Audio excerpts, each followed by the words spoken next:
Good evening and welcome to our news programme. It is just gone 6 o'clock on Saturday the 16th of July. And in the news this evening, Public Health Dorset and the local NHS are urging everyone to take care during the current heatwave. Across the country, high temperatures have been forecast this weekend with a level 4 heat health alert in place for all southwest regions. Hot weather is enjoyed by many and can be a great opportunity to get outside, visit the beach or sit out late into the evening relaxing. However, there can be serious health consequences from too much exposure to heat. It is important to take extra care of yourself and to look out for others who may be vulnerable during these hot spells. Now, top tips for staying safe when the heat arrives, and of course Monday and Tuesday are looking to be the hottest days. Close curtains on rooms that face the sun to keep indoor spaces cooler, and remember it may be cooler outdoors than indoors. Drink plenty of fluids and avoid excess alcohol. Never leave anyone in a closed parked vehicle, especially infants, young children, vulnerable adults or animals. Now particularly remember your small children and animals over the next few days. If you must go outside in the heat, walk in the shade, apply sunscreen and wear a wide-brimmed hat and seek cool spaces. Avoid physical exertion during the hottest parts of the day. Make sure you take water with you if you are travelling. During warm weather, going for a swim can provide much welcome relief. If you're going into open water to cool down, take care to follow any local safety advice. And if you have concerns about your child's health, visit what0-18.nhs.uk for help and advice. Now, who is especially at risk during these hot sessions? Well, anyone can be affected by prolonged spells of hot weather, but some groups are more vulnerable than others. So look out for the following. Anyone who appears to be struggling in the temperatures, no matter their age or personal circumstances. Those who may find it hard to keep cool, for example babies and very young children. Older people, especially if they're over 75. Those who live on their own. People who have a serious or long-term illness. And people who spend a lot of time outside or in hot places. Those who live in top floor flats, the homeless, or those whose jobs are outside. Now, if you need medical help at the current time, please don't turn up unannounced at the hospital or minor injuries unit because they're likely to be really busy over this weekend. Please either call at 111 or visit 111 online in the first instance to get advice and be signposted to the correct services. That'll save you wasting a lot of time sitting around in the emergency department on minor injuries. Give 111 a call or visit 111 online and get advice in the first place. Now, it's been a decade from when Weymouth hosted the Olympics and Paralympic sailing events, and Weymouth Town Council is hosting a series of free events on the beach to recapture the Olympic spirit and encourage more people to get active. Get Active on Weymouth Beach is a free event suitable for all ages and abilities and will run from 10 AM to 3 PM on Sunday the 24th of July, that's next Sunday. Try have-a-go sessions in football skills, rugby, tots and volleyball. In addition, there will be fun relay races, hula hooping and throwing games. There will also be face painting for children. Try beginners led exercise class in Zumba, dance aerobics, Latin solo, seated stretch along exercise, beach boot camp and yoga. These sessions will be suitable for all to take part in and will last approximately 20 minutes.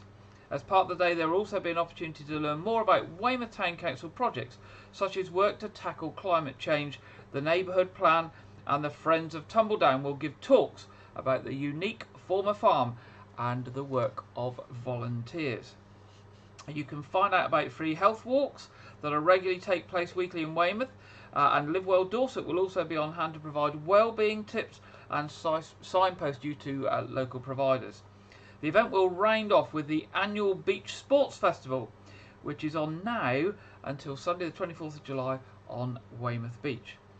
Now, the latest schedule of everything that's on can be found on the Weymouth Town Council website, at www.weymouthtown-council.gov.uk/beach-sports-festival, and we will post up on our Facebook page a list of all those activities going on this week for you later this evening, so that you can refer to it there if you can't find it on the council's website.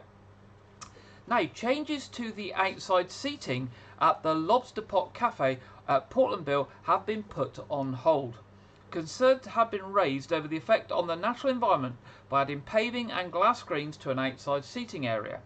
Natural England and the Dorset Wildlife Trust and Portland Town Council have all asked for further information about any possible effects in their submissions to the Planning Department as in respect of the planning approval.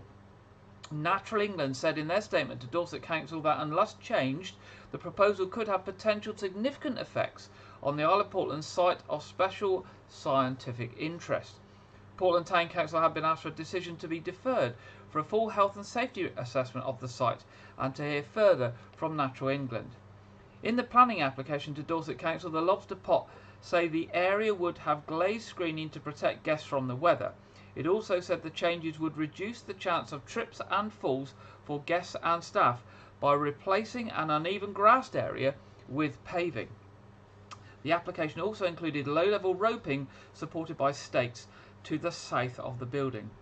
In a planning agent's letter on behalf of the owner, it says that the site is not within a conservation area or an area of outstanding natural beauty and has no nearby neighbours.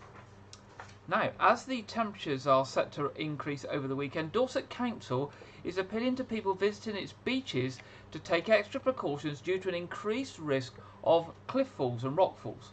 In extreme temperatures, the risk of rock falls along Dorset's World Heritage coastline is even greater than usual.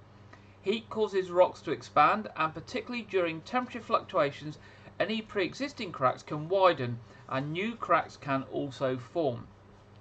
This makes cliffs potentially more unstable and rockfall more likely to happen. Dorset and East Devon's Jurassic Coast is famous for its dramatic coastline, which is constantly eroding and moving. As the rocks crumble and fall, they can expose fossils, which gives us a fascinating look back in time and is why the coastline is recognised as a World Heritage Site.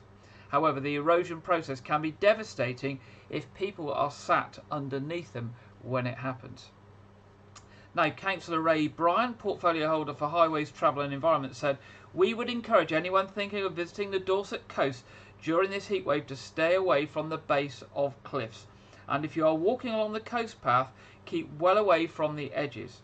Never ignore a warning sign, they are there for your safety.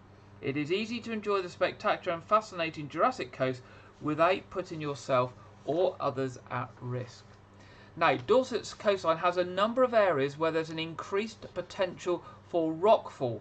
And these areas are the cliffs around Seatown, Ype, Burton Bradstock, Westcliff, Eastcliff, Mute Bay, Lulworth and Swanage. So that's those areas. I'll read those again. These are the areas of high risk of rockfall. It's the cliffs around Seatown, Ype, Burton Bradstock, Westcliff, Eastcliff, Mute Bay, Lulworth and Swanage. Now, could you help the Friends of Dorchester Hospital? Like many organisations, the Friends of Dorchester Hospital have been impacted by the COVID-19 pandemic. This has affected the number of volunteers, which is drastically reduced, meaning services and activities have had to be curtailed. Therefore, after a great deal of consideration, the trustees have made the difficult decision and decided to close the Friends shop on the 30th of September 2022. Now, those of you that have visited the hospital, I'm sure you've paid a visit to the Friends shop, and if you're visiting people in hospital, it's always useful to get bits there. And if you're in hospital and a bit mobile, it's somewhere you can go to buy little bits and pieces, so it will be very much missed. However, this is not the end of the Friends. The trustees have agreed to stay on, and their manager, Sharon Merritt, after working for the Friends for 22 years, will also become a trustee. We would like to say, this is what the Friends are saying, we would like to say, as the Friends working, like to see it as the Friends working in a different way and evolving. They already have some people doing fundraising on their behalf, including skydiving. They have recently set up a Just Giving page and hope that they can get more people involved in fundraising on their behalf. It is more crucial than ever that they get more support from the local community so they can continue to support the hospital. Now, the Friends have been around a long time. They were established back in 1956 with an aim to give comfort to patients, relatives and friends of Dorset County Hospital. Over the years, they've donated over £1 million to the hospital. The Friends will continue to work closely with the hospital and have recently pledged to raise £70,000 for equipment for the critical care unit. And they want to continue to raise vital funds so they can still make a difference at the hospital. Now, if you want to find out more about the Friends of Dorset County Hospital and you'd like to get involved, they do have their own website. It is at www.friendsofdorsetcountyhospital.co.uk. That's www.friendsofdorsetcountyhospital.co.uk. Of course, if you go onto Google and search for Friends Dorset County Hospital, you will also find it nice and easy. And if you could help the Friends, either by donating, you'll find the link to their Just Giving page, or if you'd like to volunteer and help with some of their fundraising or activities at the hospital, I'm sure they would be very, very pleased to hear from you. Now, businesses in Weymouth Town Centre are being encouraged to join a pilot scheme offering young women and girls a safe space if they are feeling unsafe or threatened outside of the family home. The Pineapple Project, led by Dorset Council with Dorset Police, Weymouth College and the Targeted Sexual Health Service, have been working with young women who have expressed a need for places of safety in their community. More businesses are needed to offer their support. These might be shops, entertainment venues or beauty establishments that can provide a safe haven for young women and girls in the town for a few minutes, an hour or a little longer if necessary. Community guardians in local businesses who sign up to help will receive full training and ongoing support. Young women will be able to identify the community guardians by looking out for the discreet Pineapple Project logo. This could be displayed in a shop window, or the guardian may be wearing a badge. The pilot project is focusing on young women as they are statistically more likely to have their security affected, for example by being approached, exploited or sexually assaulted, either verbally or physically. However, the businesses will be provided with contacts for safeguarding issues related to everyone. So whilst they're there for young women, they will be able to refer safeguarding issues to do with anybody. Now, if you can support Weymouth girls and young women to feel safe, please get in touch with the Pineapple Project on 01305 762 400. That's 01305 762 400, or send an email to the Pineapple Project at dorsetcouncil.gov.uk. That's the Pineapple Project at dorsetcouncil.gov.uk.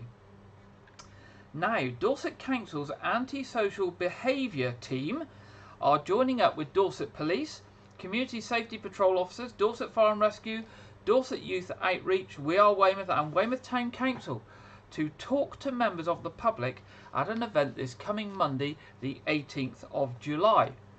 The agencies are running a public engagement event from 12 noon to 2 p.m. to the right of the beach office on Weymouth Esplanade as part of Antisocial Behaviour Awareness Week 2022. Now, Antisocial Behaviour Awareness Week runs from the 18th, that's Monday, through to the 22nd of July.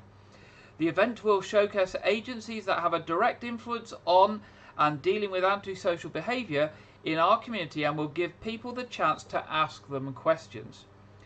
Despite more than half of people, in fact 56%, believing that more needs to be done to tackle antisocial behaviour in their community, just 1 in 50, or 2%, fully understands their rights to challenge the problem, according to a new government survey done by YouGov.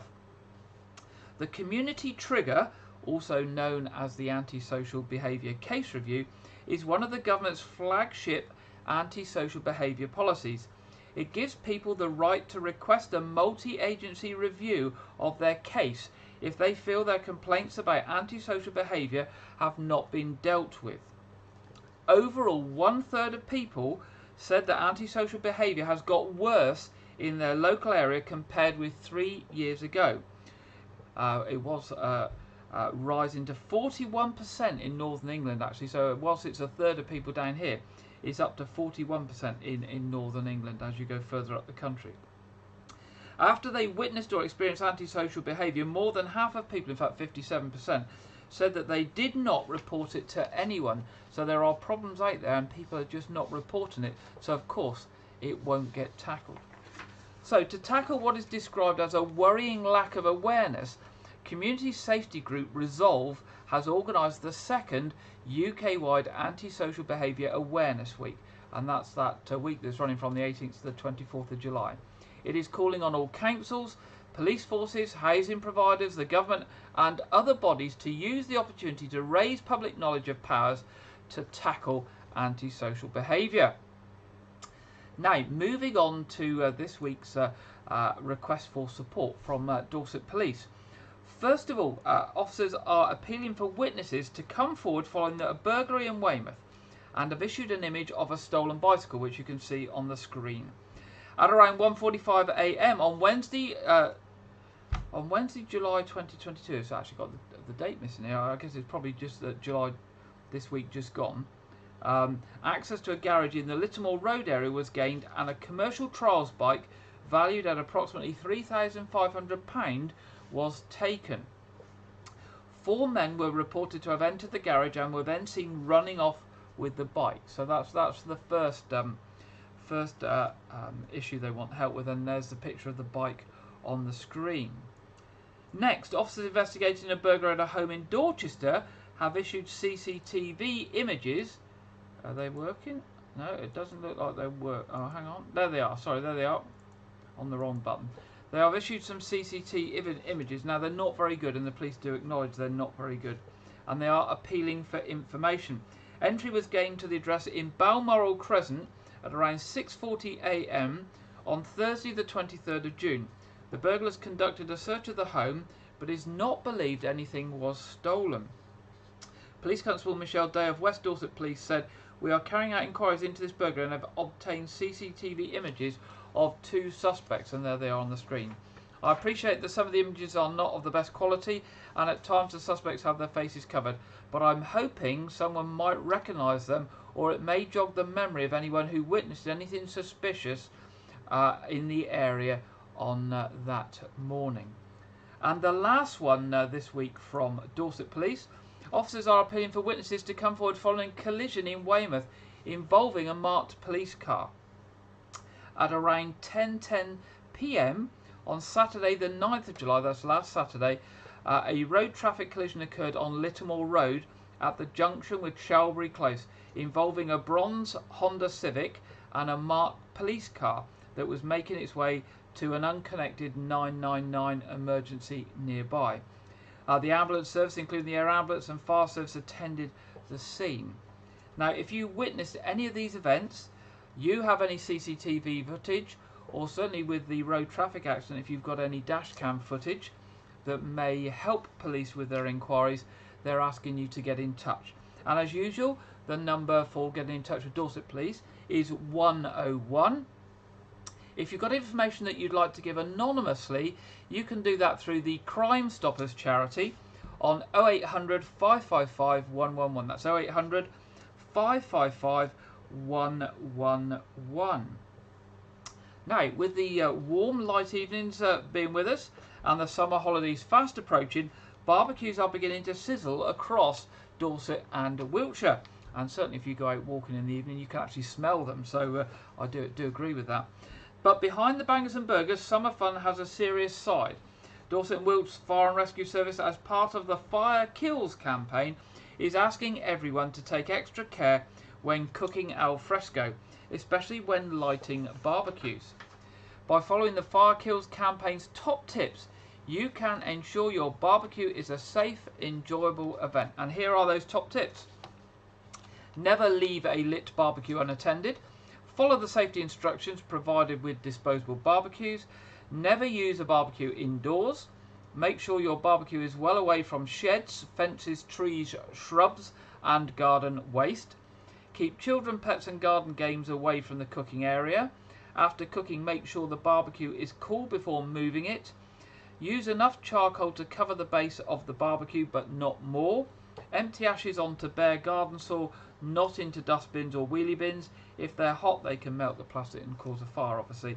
And always keep a bucket of water, sand or a garden hose nearby for emergencies. Now, I'm going to add one of mine as well, because I was watching one of these medical programs on the TV this week where a gentleman had actually tried to light a barbecue by using some high octane fuel for a model aeroplane, and that's like putting petrol or something similar on a fire, and he put a lot of it on there and he lit a match and the whole thing went up whoosh, and he burnt the whole top of his upper body. So if you're going to use things to light your barbecue, use the proper barbecue lighter fuel that you can buy that goes with barbecues, or the lighter blocks. Do not put petrol, or certainly not model aeroplane fuel on your barbecues to light them, because that's very, very dangerous. Now, for more information on staying fire safe outdoors, you can visit the Dorset and Wilts Fire and Rescue website at www.dwfire.org.uk/safety-outdoors. Now, turning to the trains, journeys will take longer and some services will be cancelled. Great Western Railways has warned customers this weekend. Great Western Railway is reminding customers to be prepared for travelling this weekend and into next week, as trains are likely to be busier, journeys will take longer, and some services will be cancelled at short notice due to the heat wave. With another extreme weather warning issued for parts of the UK, GWR is reminding customers to bring water, to cover up, bring sunscreen when travelling. Track temperatures are expected to rise over the weekend and into next week, reaching in excess of 50 degrees centigrade, which means significant speed restrictions will be put in place across all parts of the network. Engineers will be positioned at key locations to monitor the condition of the track. And just to remind you that the temperatures that they are predicting for Tuesday could be an all-time record for the UK. So, you know, this is a significant event, and, you know, metal does expand and move in the heat. So, you know, we could see major issues with tracks. Now, the weekend services will also be affected by short notice cancellations due to the hot weather as well. Temperatures are set to peak on Monday and Tuesday, with a blanket speed restriction already being put in place across the rail network, and a revised timetable which will be put into place.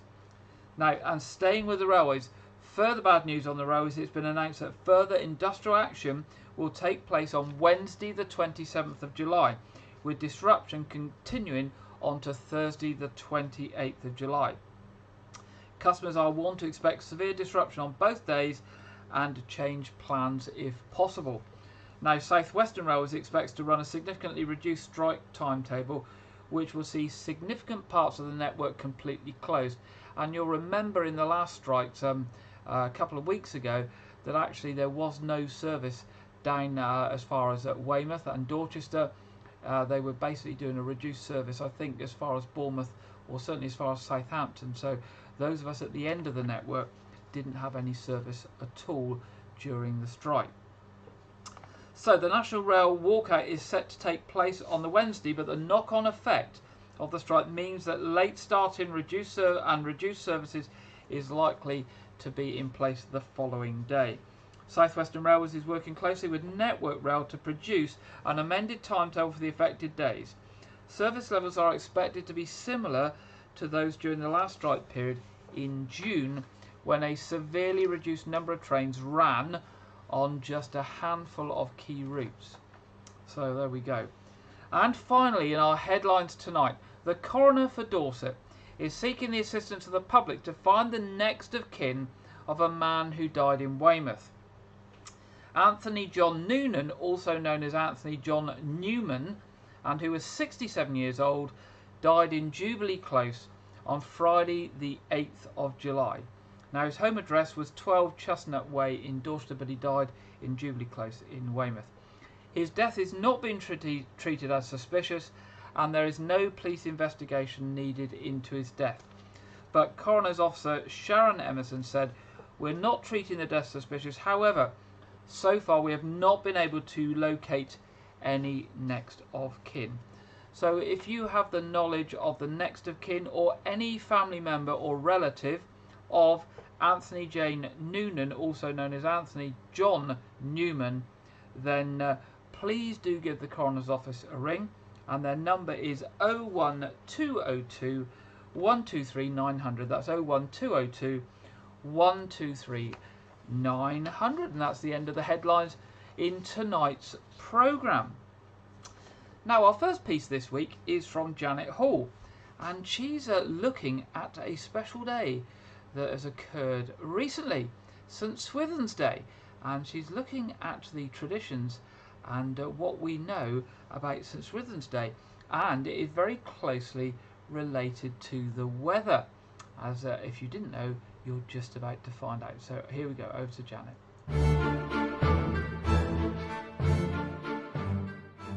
Yesterday, July the 15th, was St Swithin's Day. Did you notice if there was any rain yesterday? If you're a gardener, you were probably hoping for it. There is a running joke about England's obsession with the weather, and St Swithin's Day doesn't help this stereotype. The story, as you may have guessed, is related to St Swithin, who was a Bishop of Winchester in the mid-800s. The legend goes that whatever type of weather England wakes up to on July the 15th, be it rain or sunshine, the next 40 days and nights will have the same weather conditions. So yes, if it rains on July the 15th, you can expect to have your umbrella at your beck and call for the next 40 days. However, there is actually no scientific or historic evidence to suggest that the case of having the same weather for 40 days is true. St Swithin's Day pays homage to St Swithin, who was the Anglo-Saxon Bishop of Winchester. Within the same time period, he also became the patron saint of the Winchester Cathedral. Historical records don't talk much about his life before and after he became a bishop. And what's more, there aren't many records of his miracles either. One of the few instances in which a miracle performed by St Swithin is mentioned involves him repairing an egg basket of a woman who dropped it after being startled by the sudden appearance of the bishop. Even though there aren't many miracles associated with him, he is still quite a celebrated figure in Britain. So much so that around 40 churches are dedicated to him all over the country. The folklore attached to St Swithin's Day involves the bishop's supposed anger and thunderstorms. Having a love for the common people, he wanted them to have access to his shrine. Therefore he built his shrine in the churchyard. He is recorded stating that this would also allow him to enjoy the rain falling from the heavens above. St Swithin's wish was granted in 863, and he was buried in the churchyard as per his instructions. St Swithin's body was removed from its simple grave and interred in the new cathedral on the 15th of July, 971. A shrine to the saint remains in the modern Winchester Cathedral to this day. According to legend, 40 days of terrible weather followed, suggesting St Swithin was none too happy with the new arrangements. Ever since it has been said that the weather on the 15th of July supposedly determines the weather for the next 40 days, as noted in the Elizabethan verse. St Swithin's Day, if thou dost reign, for 40 days it will remain. St Swithin's Day, if thou be fair, for 40 days it will rain na mair. There is, of course, little proof to support the superstition, and the Met Office has recorded data across a number of years which disproves it. But I wonder whether you paid a special attention to the weather yesterday. We'll soon see if you were right.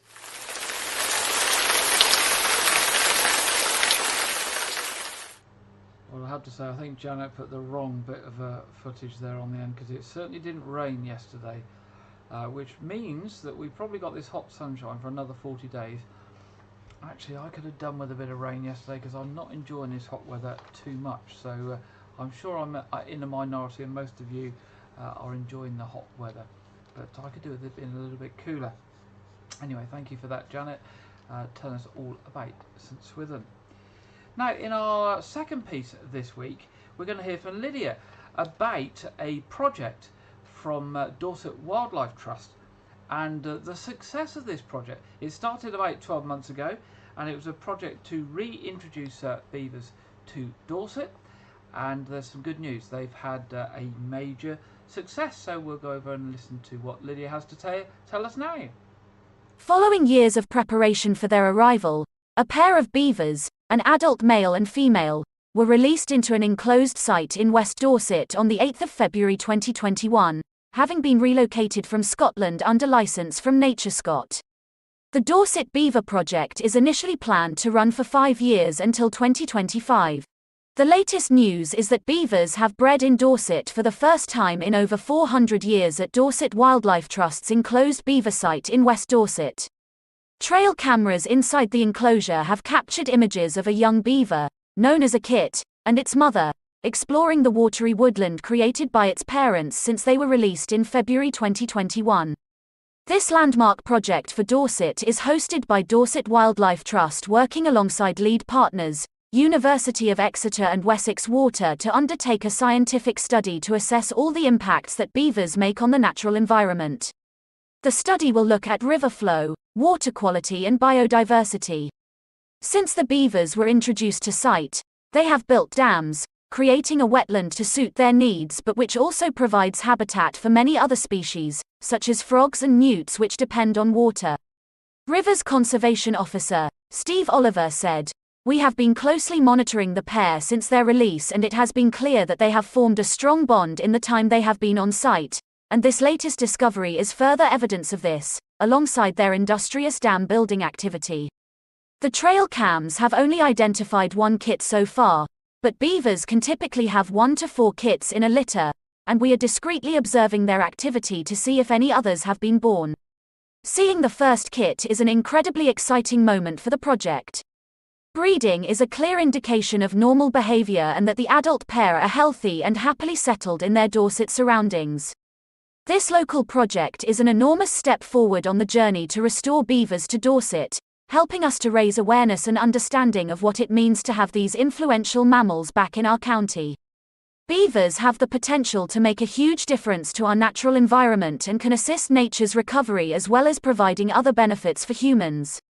Eurasian beavers were once native to Dorset and are known as nature's ecosystem engineers due to their activities, such as dam building to create deep water in which they feel safe, having such a positive impact on the local environment. Beavers even have the potential to reduce flooding by slowing the rate of water during extreme rainfall events. Once common in the UK, the 16th century saw Eurasian beavers hunted to extinction for their meat, fur, and castoreum, a secretion from their castor glands. To find out more about the Dorset Wildlife Trust's Beaver Project, visit dorsetwildlifetrust.org.uk/beaverproject. There we go, thank you, Lydia. And good news there that a kit, a small beaver, has been discovered from the pair of beavers that were introduced to a secure compound in West Dorset. There we go, good work there being done by Dorset Wildlife Trust. We often hear about them. They're very active, certainly at the Chesil Beach Centre and across in Kimmeridge, as well as throughout Dorset, and it's always nice to cover stories that they send to us. Now it's that time in the programme where we're going over to Andrew Wright for this week's film review. Here we go, over to Andrew now. Welcome to Wyke Regis TV Film Review and Preview. I'm Andrew Wright. In the past week, Thor Love and Thunder was released in cinemas. This film is the 29th film in the Marvel Cinematic Universe and a sequel to 2017's Thor Ragnarok. Taking place after the events of Avengers Endgame, the film follows Thor's attempts to find inner peace only to have to recruit a team comprised of Valkyrie, Korg and his ex-girlfriend Jane Foster to stop Gore the God Butcher from eliminating all gods. Now, I went to see this movie because I'm a big Marvel fan, and I found myself a little disappointed in the film, even though I went into the film with lower expectations. I found that whilst the directing was still as top-notch as it was in the last Thor film, the script and the acting were a big disappointment considering the talent behind the film. I struggled between deciding to give this film 2.5 stars and 3 stars, but I decided to give it a very weak 3 stars out of 5. This week, Miss Marvel concluded its 6-episode run on Disney+. This mini-series is the 7th series produced by Marvel Studios that takes place in the Marvel Cinematic Universe and is set after the events of Avengers Endgame. The series follows Kamala Khan, a 16-year-old Pakistani-American fangirl of the Avengers, particularly Captain Marvel, as she struggles to fit in until she gains her own powers that are linked to her family's history and lineage. Now, the trailers for this series made the discovery of her powers aspect of the series interesting, but the typical high school drama aspect seemed boring and overdone. As each new episode came along each week, the show felt tonally unbalanced as the superpowers aspect made the series different from other MCU projects, but the teen drama struggled to keep the show going, as well as parts of the series feeling like a depiction and reaction of over-policing. I definitely give this show a solid 3 stars out of 5. On July 25th, Fantastic Beasts: The Secrets of Dumbledore comes to home video DVD, Blu-ray and 4K Ultra HD. This film is the 3rd film in the Fantastic Beasts film series, a prequel to the Harry Potter series. The film sees Albus Dumbledore tasking Newt Scamander and his allies with a mission that takes them into the heart of the Dark Wizard Grindelwald's army. I highly recommend buying this. I saw it in cinemas and I gave it a 4-star review out of 5. This weekend is the limited theatrical release of Netflix's The Grey Man, ahead of its streaming release on the 22nd of July. The Grey Man is the most expensive movie ever made by Netflix and is an action thriller from the writers of 6 MCU movies and the directors the Russo brothers, who are most notable for directing Captain America The Winter Soldier, Civil War, Avengers Infinity War and Endgame, as well as several episodes of the TV sitcom Community. The film stars Ryan Gosling and Chris Evans and focuses on the CIA's most skilled mercenary accidentally uncovering the agency's dark secrets and becoming a hunted target around the world, being followed by a psychopathic former colleague and international assassins. This film is expected to be a smash hit and to become a multi-film franchise. My movie pick this week is an unorthodox one, as it is a foreign film that I watched this week and I really enjoyed it. The movie this week is Sword Art Online Progressive Aria of a Starless Night, a Japanese anime film based on a series of books. The film takes place in an alternate 2022 where 10,000 people get trapped in a fully immersive virtual reality game where dying in the game means dying in real life. The books have previously been adapted as a multi-season broadcast series, but this movie is an alternate adaptation focusing on the perspective of the main female character Asuna and her experiences early in the game as she tries to adapt to her new reality. Because I'm a very big fan of the franchise, I gave the film 5 stars out of 5 due to the strength of the animation, writing and voice acting. That's all I have for this week, but be sure to check back next week where I will talk about the new Jordan Peele movie, Nope. Now back to Gary in the studio. Thank you very much, Andrew, for the film review this week. Now, Andrew mentioned the Fantastic Beasts, The Secrets of Dumbledore. Now, we did see the trailer of this several months ago when it was first released. Now, there's an updated trailer that Warner Brothers have put out this week, and I thought, as Andrew mentioned it in his piece, I'll share with you the trailer now, because I know lots of people are interested in the sort of Harry Potter series, and this is, as we know, the prequel. So here we go. Fantastic Beasts, The Secrets of Dumbledore. Memory is everything. Without it, we are blind. Without it, we leave the fate of our world to chance.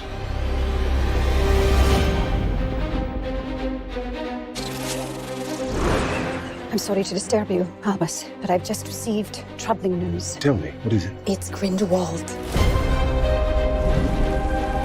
Our time is closed, my brothers and sisters. Our war with the Muggles begins today! The world as we know it is coming undone.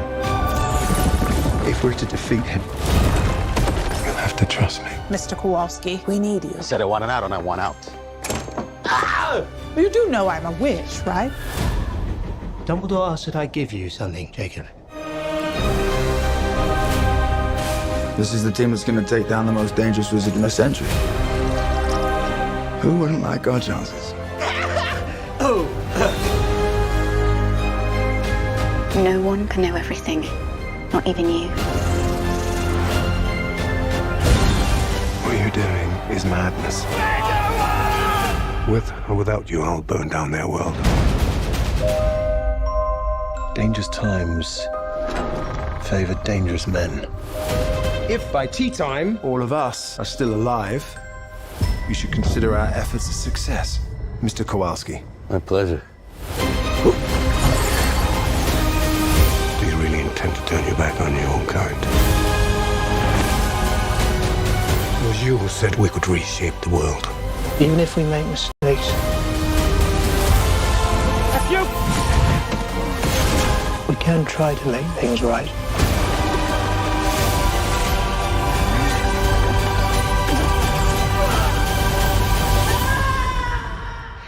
We're gonna need some help. There's nothing you can do to stop me.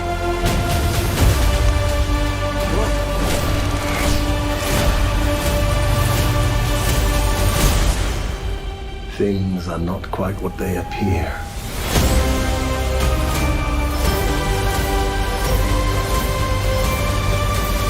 I trust you're enjoying your wand, Mr. Kowalski.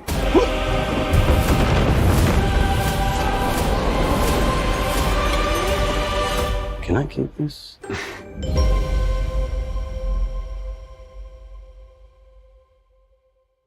There we go. That's Fantastic Beasts: The Secrets of Dumbledore, 8 on DVD on the 25th of July. Looks a good movie there if you are interested in the Harry Potter sort of themed movies. Right, it's now that time in the programme where we're going to have the weather forecast. Now, we all know what we're going to be told in the weather forecast, but we still need to listen to it. We still need to understand what's ahead in the next few days. But I'm sure you're not going to be surprised what Alex Deakin from the Met Office is just about to tell us. So we're over to Alex at the Met Office now. Hello, welcome to your national weather forecast. We are expecting extreme heat across the UK through the early part of next week. We have issued a red weather warning. This heat is unprecedented, potentially causing widespread health and infrastructure issues. It's all to do with high pressure that's moving in through the weekend, but then kind of edging away into the early part of next week. And as it does so, it allows the heat to be drawn up from the south. How high are those temperatures going to get? Well, easily into the mid to high 30s, and possibly across parts of eastern England, we might get up to 40 degrees Celsius. That would be a record for the UK. But the heat will be extending further north as well. So we have warnings in place. That red warning I mentioned across a good part of England, certainly including many of the major populated areas, but also the amber warning that was been issued a few days ago. And we now have an extension into parts of Wales and southern Scotland. In these areas, temperatures are going to be extreme. as I said, potentially causing disruption, power issues, along with those health concerns. There's a lot of advice on the Met Office website and the NHS website about how to try and stay cool during these very hot times. We'll see a bit more of that rain spilling into Scotland and Northern Ireland on Saturday evening, but for most of England and Wales, a balmy summer's evening to come. Overnight, that rain will maybe push away from Northern Ireland, but we'll keep some outbreaks going across parts of Scotland. Again, for England and Wales, it's dry, but it is getting warmer, and it's not just those daytime temperatures we're concerned about. The nighttime temperatures will be ticking up over the coming nights also, and again, that creates health problems because the body just doesn't have that time to recover. Sunday starts dull and damp across a good part of Scotland, but the rain soon pulls away, brightening up through the central belt and across the south. Sunny spells for Northern Ireland, plenty more sunshine, strong sunshine for England and Wales. UV levels will be high this weekend and temperatures will be getting higher Sunday. We're back up over 30 degrees Celsius. Northern Ireland, southern Scotland back into the mid-20s and continuing to rise as we go through the early part of next week. That's when we're concerned about the extreme heat. Temperatures we've never seen before across the UK, with 40 Celsius possible, particularly on Tuesday. Please keep up to date with forecasts and the latest advice from the Met Office and from the NHS and the government in general. As I said, these are unprecedented times with these temperatures, so it could have potentially very serious issues. The best way to keep up to date with all the latest is to make sure you're following the Met Office across social media. Thank you very much, Alex, there for the weather for the next few days, which is going to get very, very hot. So remember that advice we had earlier about taking water on board and staying out the sun, what have you.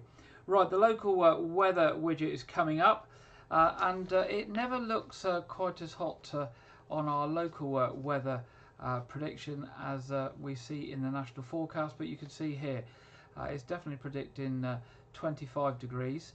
And possibility of rain and some storms late on Tuesday or on Wednesday as the heat hits a high, and I guess probably some thunderstorms would not surprise me at all at that time. Okay, moving on to our what's on, and firstly looking at Weymouth Pavilion. Tomorrow, the Magic of the Beatles, that's the 17th of July.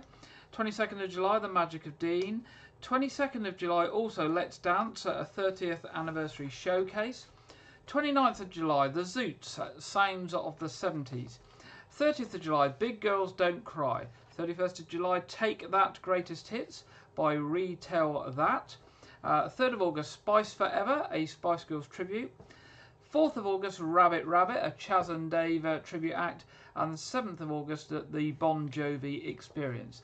Now, if you're interested in any of those or any future shows at the Pavilion, the Weymouth Pavilion website is at weymouthpavilion.com, and the telephone number of the box office is 01305 783 225. Now, the Nose Fort, 23rd of July, the Victorian weekend. The 9th of August at 6:45 is Munch Mission. Brave, bold drama, the perfect activity for you and your children this summer holiday. Come and enjoy this astonishing interactive theatre in the spectacular walls of the Nothe Fort Parade Ground. That looks very interesting there, a interactive theatre experience for the whole family. On the 15th of August, they've got the Jazz Rock and Blues session with the Robbie McIntosh Band and special guest Mickey B and the Night Owls. Now, also, you'll remember last week I did mention the Rascally Diner, and we did show the trailer of that. So don't forget that. That's an outdoor theatre event sponsored and funded and supported by Arts Reach. And that is on Thursday the 28th of July at 2:30 p.m. at Alderholt Village Hall at Fordingbridge, and Friday the 29th of July at Broadmain First School at 11:30 a.m.